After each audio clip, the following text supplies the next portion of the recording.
Alright, we're rolling. Oh, sorry for the mess. Let me just fix this.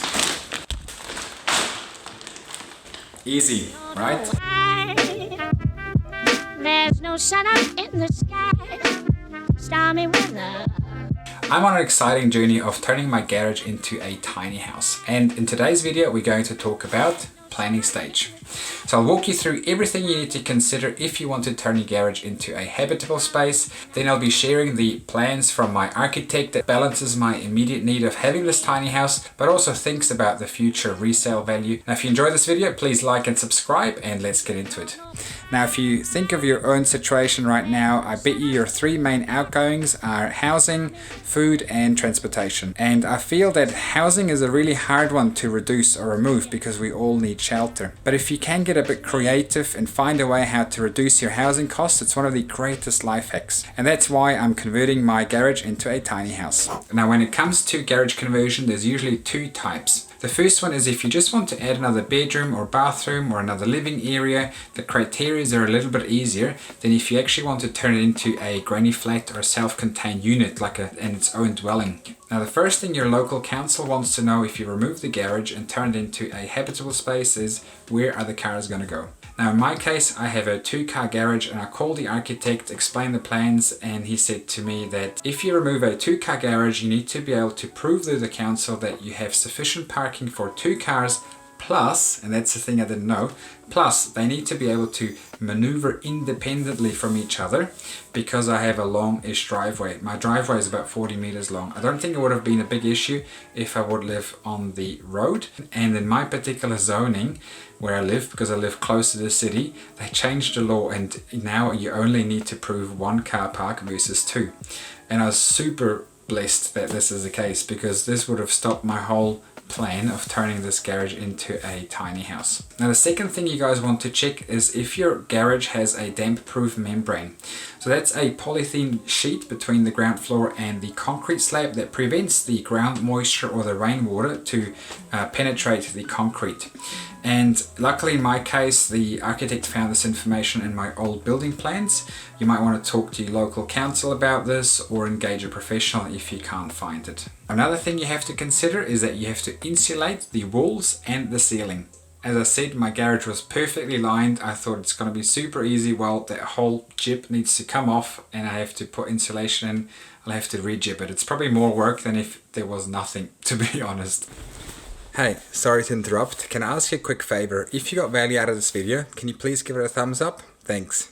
So if you want to turn your garage into a self-contained dwelling like a granny flat with its own entrance and its own power meter, you will have to think about a lot more things. The first thing you need to think about is installing a firewall. The second thing is sound. You have to insulate the walls so that the sound can't travel between the garage or the, let's call it granny flat, and the main house. You'll also have to think about the outlook. You have to think about extra outdoor area and extra parking because you're actually creating another dwelling.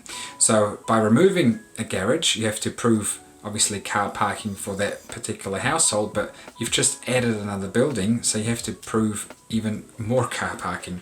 Lots of information here, so let's summarize what we've learned so far. Now, if you want to change your garage into a bedroom, bathroom, or a living room, remember the first thing you have to think about is where are the cars going to go once you remove the garage. The second thing is how are you going to deal with ground moisture? Have you got a damp-proof membrane in the concrete already? The next thing is insulation. Then you have to think about natural light. Have you got sufficient windows, or do you have to add? Can you add another window into the garage? Is your current hot water system sufficient to supply water for another bathroom? And can your switchboard handle the additional power? Now, if you want to turn your garage into a self-contained unit with its own entrance and its own power meter, you'll also have to think about installing a firewall, soundproof the walls, think about the outlook of the living room, and create additional parking.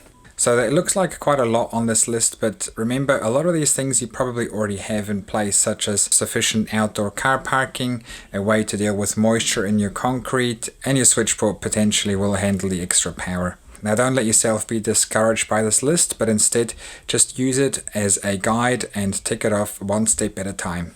So to make it a bit easier for you guys, I thought I'll fire up the computer now and I'll show you the final layout plans from my architect, just to give you a fresh new perspective and some new ideas on how a garage conversion can look like.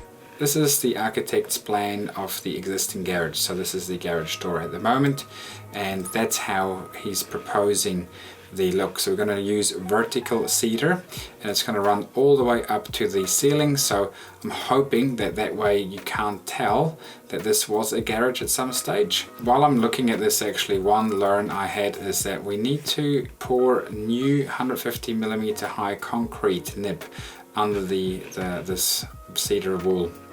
Vertical cedar wall, and I didn't actually realize that you have to pour some extra concrete, and that's just for water, of course, so that water can't enter the house. I mean, the garage has been dry for the last 15 years and no water has entered the garage. I thought it was a little bit over the top, but hey, you gotta comply with the rules, right? Now, I'm quite impressed with the level of detail of this architect. So he went down to actually specifying what type of window we have to use. So this will be the bathroom window. So it needs to be frosted with a restrictor, double glazing and safety glass. And this is the bedroom window with double glazing. Now this shot I've already shown you guys. This red bit here is currently grass, but it needs to be gravel, so in order for the car to reverse and leave. Now this is our garage as it currently is. So this is the main entry at the moment, a door into the garage. We've got a washer dryer, we've got an entry from the back and two windows on the side. These windows were actually more of a pain than anything else because we had to work our layout around them. And here we go, this is the final layout we've agreed on with the architect. It has not been approved yet, so we're about to send this to the council, and I really hope that by the time I'm going to upload my next video, I've got the approval. But this is the layout. So we've got a medium-sized bedroom here, 10.9 square meter. We made sure that we have a built-in wardrobe, and there's actually a sliding door that connects the new shower and the bathroom. And sliding doors work really well in small spaces because they're very functional, but they're hidden away in the door and they don't take up any extra space. We've also made sure that we have a big shower, so it's a 1 meter 10 by 1 meter 10, and we've created some extra storage on the other side. Whoever lives in here will have their own lounge, they'll have their own bathroom. It's still connected to the main house, so it doesn't feel too separate. And the thing that the architect has factored in is if we ever have to sell this property and then the potential buyer actually wants to have a one-car garage, we can easily remove this bedroom, place it in the left-hand corner up here, and then you have a one-car garage and the toilet and a bedroom up here. Now I'm just hoping that the council will approve this, because so far we've already spent about $5,000 on fees and we have absolutely nothing in our hand. And the worst part will be if it gets declined or deferred, which I've read online that can happen. It happens a lot, so please guys, keep the fingers crossed for me. I'm actually quite keen to know from you guys if this is a smart layout or if you would have done anything differently.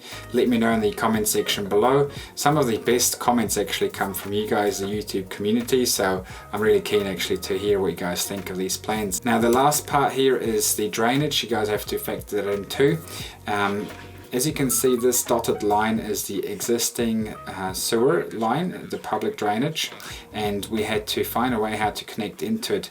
So I hope you guys have found this helpful and you have a better understanding what you can do with your own garage now. If there's anything that I've missed, please let me know in the comment section below and I can talk you through it, or feel free to reach out to an architect. They usually do a free consultation over the phone to give you an idea if it's possible or not. Obviously you could do it yourself, you know, without getting the permits, but I highly recommend you guys don't do that because of two reasons. Number one is I work for a bank. A lot of my clients wanted to purchase a property with illegal works done, but the banks just don't like securities like that. So either they had to then rectify the issue or the property got declined and my clients had to find another property. So it will backfire if you ever want to sell your property. Plus, from an insurance perspective, if anything was to happen, they won't cover the illegal works, and and if the illegal work has caused the damage, they won't cover the damage. So you definitely want to make sure that your house is covered. So that is it from me, guys. Now I'm just going to wait until hopefully I'm gonna get a positive answer from the council that they've approved my plans. Keep the fingers crossed for me, guys, and if you don't want to miss out when I upload my next video, consider subscribing, hit the bell icon so that you get notified when I upload a new video, and I'll see you in the next one.